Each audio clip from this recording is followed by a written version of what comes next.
This is a 12 by 24 exposed sun deck, and then we have a 12 by 24 enclosed undercover screen porch.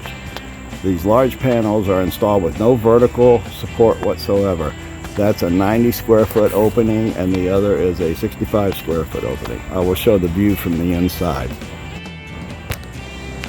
This is the view from inside the covered screen porch.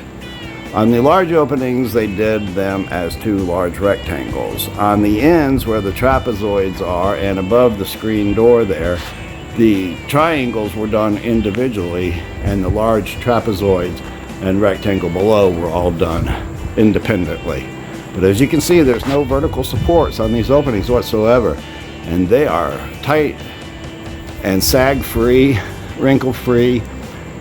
Again, you can see the track installed in the small openings, small corners of the triangular openings, and then of course the trapezoid openings.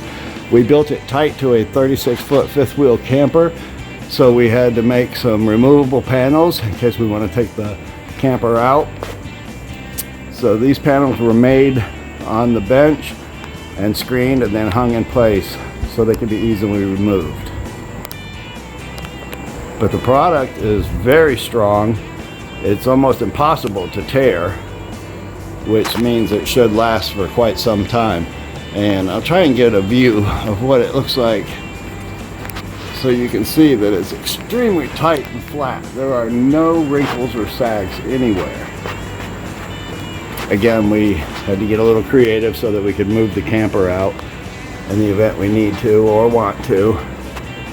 The SNAPP screen super no-seum screen material blocks a lot of UV light, which is good. It dropped the temperature, and it just makes for a much more pleasant screen porch experience.